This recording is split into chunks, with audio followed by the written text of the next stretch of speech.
Kao jedna od najpopularnijih turističkih destinacija u Srbiji, ali i van Srbije, pre svega kod gostiju iz regiona, Vrnjačka Banja već godinama unazad gradi reputaciju jedne od najlepših banja u ovom delu Evrope. Počeci razvoja Vrnjačke Banje, onakve kakva je danas, vezuju se za kneza Miloša Obrenovića i 1835. godinu. Njegova ideja je bila da Vrnjačka Banja postane jedna od najboljih i najposećenijih banja u Evropi, a kao uzor poslužila mu je banja Karlove Vari u Češkoj. Koliko je njegova vizija sprovedena u delo, može se vidjeti samo ako posetite Vrnjačku Banju i doživite sve ono što ovakvo mesto može da ponudi jednom turisti. Promenada u Vrnjačkoj Banji je zapravo centralni deo jedne velike celine, koja se sastoji od nekoliko atrakcija i apsolutno ih sve morate posetiti. Na kraju krajeva, sve je jako blizu, pa nema razloga ne posetiti neko mesto. Pre nego što odlučite da bilo šta drugo posetite u Vrnjačkoj Banji, savjet je da se prošetate promenadom. Laganom šetnjom doći ćete i do ostalih lokacija o kojima ćemo pričati malo kasnije. Ukoliko niste znali, promenada je zapravo predivno centralno šetalište u Vrnjačkoj Banji. Nalazi se odmah pored Vrnjačke reke, tačnije pruža se duž jedne obale ove reke, a glavna karakteristika šetališta jeste veliki broj drveća lipe. Poseta Vrnjačkoj Banji i šetnja promenadom u periodu cvetanja lipe prava je stvar za relaksaciju duše i tela. Veoma bitni i prepoznatljivi sastavni delovi velelepnog šetališta jesu i centralna fontana, veštački vodopad, ali pre svega simbol Vrnjačke Banje, a to je vrabac Gočko. Dobio je ime po obližnjoj planini Goču.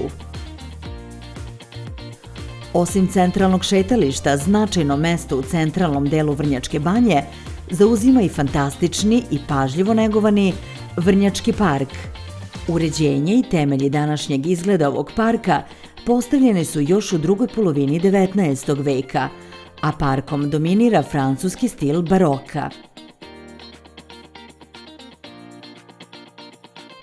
Godina 1835.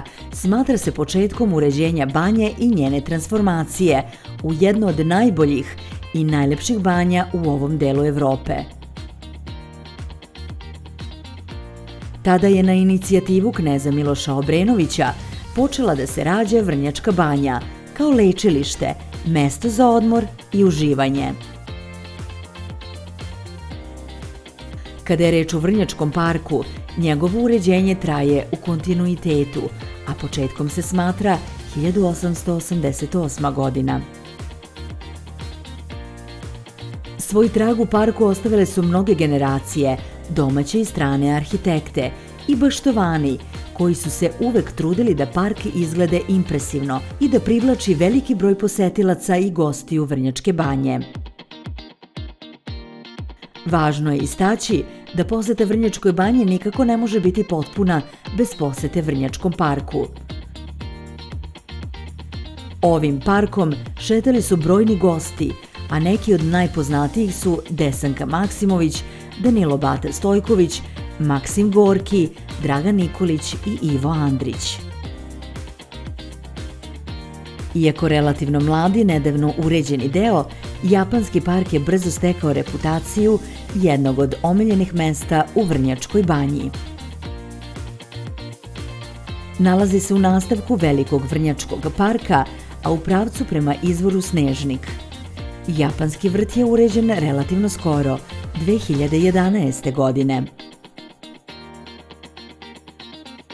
Ipak, predstavlja veoma lepo uređen park sa spojem žive i nežive prirode i kao takav odličan je za odmor od šetnje i planiranje nastavka pešačke ture Vrnjačkom Banjom. Kao centralna i najinteresantnija mesta u japanskom parku treba izdvojiti jezerce, drvene mostove, vodopade, ali i brojne biljne vrste koje su karakteristične za japansku kulturu i način uređenja vrtova. Još jedan sastavni deo velikog parka jeste i lavirint. Ovaj deo parka je interesantan i preporučujemo posetu ukoliko želite da malo predahnete od duge šetnje. Lavirint park je dugačak 32 metra, a širok 23 metra i za njegovu izgradnju je zasađeno 440 stabala čempresa koji formiraju zidove lavirinta u visini od 2 metra. Osim kao mesto za odmor, nema sumnje da bi lavirint park bio veoma interesantno mesto za decu. Vrnjačka banja je osim po parkovima i izvorima mineralne i lekovite vode, poznata i po mostovima. Naime, prema nekim informacijama u banji trenutno ima 23 mosta i svaki od njih se nalazi na Vrnjačkoj reci. Sigurno najpoznatiji među svima jeste Most ljubavi.